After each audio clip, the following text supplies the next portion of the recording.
ఆది సాయి కుమార్ హీరోగా నటించిన సినిమా శంబాల. యుగంధర్ ముని దర్శకత్వం వహించిన ఈ సినిమా టైటిల్ తోనే అందరిలో ఆసక్తి రేకెత్తించింది. సూపర్ న్యాచురల్ థ్రిల్లర్ జోనర్లో రూపొందిన ఈ సినిమా డిసెంబర్ 25వ తేదీన థియేటర్లకు వచ్చింది. 12 కోట్లతో నిర్మితమైన ఈ సినిమా 20 కోట్లకి పైగా గ్రాస్ వసూలు రాబట్టింది. 14 కోట్లకి పైగా నెట్ను వసూలు చేసింది. చాలా గ్యాప్ తర్వాత ఆది సాయి కుమార్ సాధించిన హిట్ సినిమాగా ఇది నిలిచింది. అలాంటి ఈ సినిమా ఓటీటీకి ఎప్పుడు వస్తుందా అని అందరూ ఎదురు చేస్తున్నారు. అయితే థియేటర్స్ వైపు నుంచి కన్నా ఓటీటీ వైపు నుంచి ఈ సినిమాకి మంచి రెస్పాన్స్ వస్తుందనే అభిప్రాయాలు మొదటి నుంచే వినిపిస్తున్నాయి. ఈ నేపథ్యంలో ఈ సినిమా ఈ రోజునే ఆహా ఓటీటీ ప్లాట్ఫామ్ లోకి వచ్చేసింది. ఆది సాయి కుమార్ తో పాటు అర్చన అయ్యర్, మధునందన్ రవివర్మ, రామరాజు సింగు తదితరులు కీలకమైన పాత్రలు పోషించారు.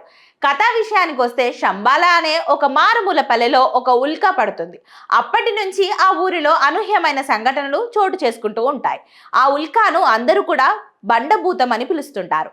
అక్కడి మూఢనమ్మకాలను తరిమి కొట్టడం కోసం విక్రమ్ వస్తాడు. ఆ ఊళ్ళో అతనికి ఎలాంటి అనుభవాలు ఎదురవుతాయి, జరుగుతున్న సంఘటనలకు కారణాలు ఏమై ఉండొచ్చు అనేదే ఈ అసలు కథ.